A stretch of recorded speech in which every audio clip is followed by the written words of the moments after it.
Welcome to Giants Latest. They finally have a quarterback. That's right.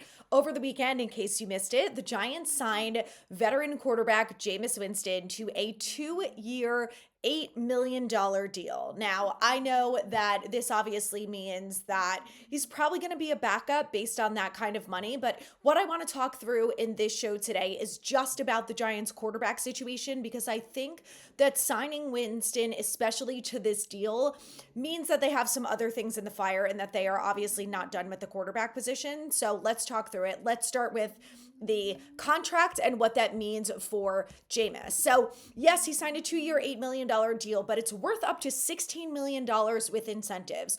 And what that tells me is that because the incentives are worth as much as the whole deal, it means that I think that he could start as being the backup, but he's going to have the opportunity to work his way up to the starting position. Maybe this happens through the summer and he ends up being the starter week 1. But I think they're really giving him the opportunity to say, like, listen, if you do XYZ, if this is what happens over a certain amount of months, or you win a certain amount of games, or your touchdown to interception ratio is significantly higher, who knows what the details are. But that could mean that he could earn that much more money. So, when we talk about contracts that we have seen, Drew Lock signed a 1-year, $5 million deal. Jameis Winston signed less than that.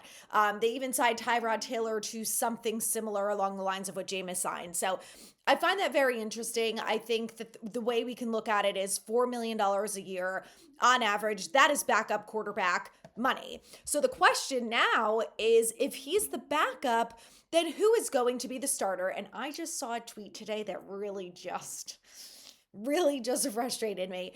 Why are the Giants still in the mix for Aaron Rodgers? Because the tweet that I saw from Jordan Renan said the Giants, even though they signed Jameis Winston, they are still waiting around on our good old friend Aaron Rodgers to see what he's going to do. Aaron Rodgers spent 6 hours in Pittsburgh with the Steelers on Friday, which I think finally forced the Giants to be like, okay, we have to make some sort of move at quarterback, because then a couple hours later, big splash, Giants signed Jameis Winston. So I kind of feel like that was a little kick in the butt, maybe, that they needed. Who knows? But we talked about the fact that this Jameis is backup money, right? So does this mean that they are still waiting on Aaron Rodgers because he's going to be the starter? And then if that's the case, then what do they do in the draft? We're going to talk about that in a second. But I just think it's very interesting that they're still waiting around for Aaron Rodgers when, like, everyone and his mother knows that he's going to sign with the Steelers, right? Like, at this point, it's either that or retirement. I have to think, And even if the Giants, I don't know, maybe he's going to see this move that the Giants made and think, well, then I have to be the starter, right? Like, if I go to the Giants, I'm going to be the starter. And then what are the chances that they still bring in a rookie quarterback that high when they have Tommy DeVito on the roster? Now, I'm not saying that Tommy DeVito is going to prevent them from getting a rookie quarterback that early. I think that if Aaron Rodgers decided, I want to stay in New York, I'm going to stay in my Montclair mansion, and I'm going to stick it to the Jets, and I'm going to do that by going to the Giants. I mean, listen, God bless, the ayahuasca has gone to the head. But I think he would also make that move thinking, well, they brought in Jameis and he's going to be the backup, which means that I'm likely to be the starter.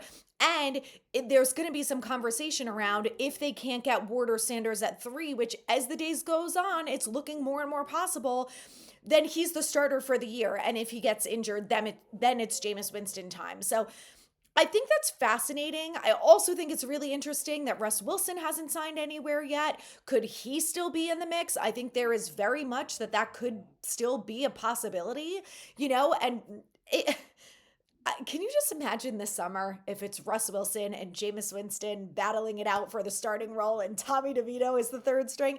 Like, I wouldn't put that past the Giants at all. And I think that maybe, as Giants fans, if you're watching this, you might want to wrap your head around that for a second, because it could very much be a possibility. So the whole thing I find fascinating. I think it's very interesting. I'm just waiting on the news that Aaron Rodgers signs with the Steelers, and then I'm very curious to see what happens with someone like Flacco and Russ Wilson. I think the only difference between signing Flacco and Russ to me is that I think now Joe Flacco is completely out of the picture because I don't think that the Giants, if they brought in Joe Flacco, are like, you're the starter. I think if you're looking at Flacco versus Russ Wilson, if you're the Giants, you're probably thinking, well, we're going to go with Russ. He's going to be the starter. Jameis is going to be the backup, and then we're going to see what happens at the draft. To me, that just seems more likely than if they were like, yeah, no, Flacco's going to be the starter. I just don't see it.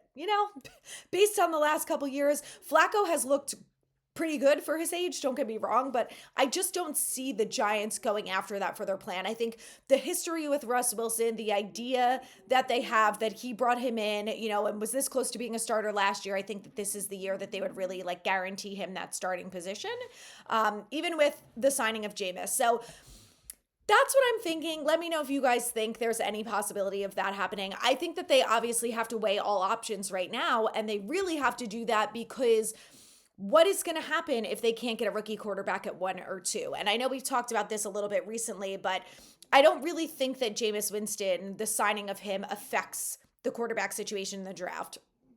Obviously, if they sign someone like Russ Wilson, I think that's going to affect it more than anything else. But I think that the Giants are also very much feeling like they have to prepare themselves for the fact that what if they can't get Ward or Sanders? And, the mock drafts are all over the place. I see some that have it going Ward and Sanders 1 and 2, which I think is very possible, especially with the re-signing of Myles Garrett by the Browns. You have to think like, are they really going to take Abdul Carter over a quarterback? It's possible. Anything's possible. But it's really hard when obviously all these things are behind closed doors and we just don't really know the truth of it. What I think is also very likely is that Joe Schoen is on the phone with the Browns and the Titans and saying, what do you want if we want to trade up? And, are you willing to trade out of that spot if you really love one of the quarterbacks? And look, maybe they don't love the quarterbacks. That is also very possible. But I think it's highly unlikely that if you're the Titans, you're not taking Cam Ward.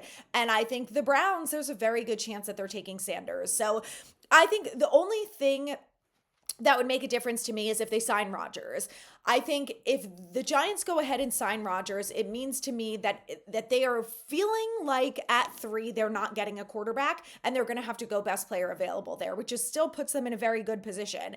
And then I think as a fan, you feel like, all right, I mean, listen, I know a lot of us don't love Aaron Rodgers by any means, but I think you feel like, okay, maybe between Rodgers and Winston, we can win some games this year. We're not going to be the worst team in the league. I mean, maybe not. And then we get a quarterback in 2026. So I think if the Giants really feel and Joe Schoen feels like he has to win football games in order to keep his job, then it's not surprising to me that they're still waiting around for Aaron Rodgers. I think it's stupid.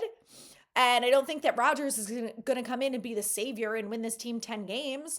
But I think if your back is up against the wall and that's what you have to do, then I'm sure you have to consider it. But I just feel like the Giants are still waiting around because they must know something from Aaron Rodgers, or else why would they still be waiting around? Do you know what I mean? Like if they knew that there was a 99% possibility that he's going to the Steelers, like what are you doing? I guess this is the time though. What else do they have to do besides go to Cam Ward's pro day today? So hopefully they're there talking to the Titans GM and trying to figure out some sort of deal so we can get Cam Ward, because that's what I would love to see. Let me know what you guys would love. I'll see you tomorrow for more Giants latest.